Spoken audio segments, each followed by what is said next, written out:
మరి ఈరోజు దేశ రాజకీయాల్లో జరిగిన పరిణామాలు మీ అందరికీ తెలుసు. ప్రజలకు పూర్తి విశ్వాసం ఉంది. మరి అతిపెద్ద భారతీయ జనతా పార్టీకి అతిపెద్ద మెజార్టీ ఇచ్చిన ప్రజలు మరి భారతీయ జనతా పార్టీ నాయకత్వం, మోడీ గారి నాయకత్వం కావాలి.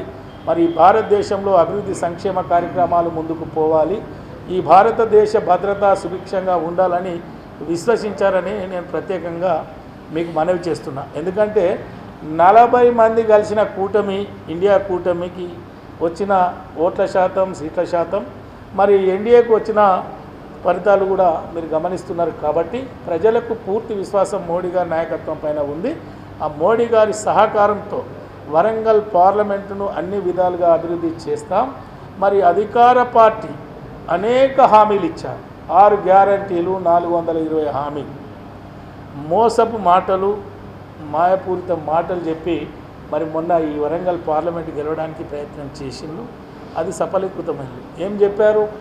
ఈ దేశంలో రాజ్యాంగాన్ని మారుస్తారని, మోడీ గారు అధికారంలోకి వస్తే రిజర్వేషన్లు తీసేస్తారని, ఎస్సీ ఎస్టీలను రెచ్చగొట్టి మరి భారతీయ జనతా పార్టీకి ఓటేయకుండా మరి ఎంత ప్రయత్నం చేసిందో మరి ఎన్నికల ఫలితాలు కూడా మేము పరిశీలన చేసినాం. కావాలని రాజ్యాంగం రద్దు చేస్తారు, రిజర్వేషన్లు రద్దు చేస్తారు, మరి మోడీ గారు అందుకే 400 సీట్లు అడుగుతున్నారు, కాబట్టి మీరు భారతీయ జనతా పార్టీకి ఓట్లేయొద్దని మరి మోసపూరిత మాటలు చెప్పారు. మరి వారి మాటలు మరి ఒకసారి వారు ఆలోచన చేసుకోవాలి. మీరు ఇచ్చిన హామీల గురించి ప్రజలకు ఏం చెప్పలేదు, కానీ మరి రాబోయే రోజుల్లో రిజర్వేషన్లు రద్దయితాయి, రాజ్యాంగం రద్దవుతుంది, మరి మోడీ గారు అధికారంలోకి వస్తే అని మీరు విష ప్రచారం చేశారే.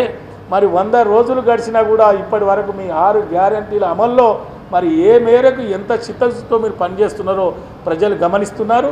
ప్రజల పక్షాన మీ గ్యారంటీల అమలు కోసం భారతీయ జనతా పార్టీ ముందుంటుంది. తప్పకుండా ఇచ్చిన హామీలు నెరవేర్చే వరకు ప్రజల పక్షాన మేము కొట్లాడతామని కూడా ఈ సందర్భంగా నేను మనవి చేస్తూ, మా భారతీయ జనతా పార్టీ శ్రేణులు కానీ కార్యకర్తలు కానీ మరి నిరుత్సాహపడదు. మరి పార్టీ పునర్నిర్మాణం చేపట్టుకుందాం. క్షేత్ర స్థాయిలో పార్టీని బలోపేతం చేసుకుంటాం. డివిజన్ స్థాయిలో, మండల స్థాయిలో పార్టీని బలోపేతం చేసుకుంటాం. రాబోయే లోకల్ బాడీస్ ఎన్నికల్లో, రాబోయే స్థానిక సంస్థల ఎన్నికల్లో మరి భారతీయ జనతా పార్టీ సత్తా చూపుతామని కూడా ఈ సందర్భంగా నేను తెలియజేసుకుంటూ, మరోమారు వరంగల్ పార్లమెంట్ ప్రజలు మరి 3,60,000 ఓట్లు మరి వేసి నాకు మద్దతు తెలిపినందుకు మీకు శిరస్సు వంచి నేను నమస్కరిస్తున్నా. మరి ఏదైతే ఇచ్చిన మాట ప్రకారం మా 8 మంది పార్లమెంట్ సభ్యుల సహకారం తీసుకొని మోడీ గారి సహకారంతో మరి వరంగల్కు నిధులు తెచ్చే ఏర్పాటు చేద్దాం. మరి కాంగ్రెస్ ఇచ్చిన మాట ప్రకారం పని చేయకపోతే ఎదిరిస్తాం, నిలదీస్తాం, పనులు చేపిస్తామని కూడా ఈ సందర్భంగా నేను తెలియజేసుకుంటూ సెలవు తీసుకుంటున్నా.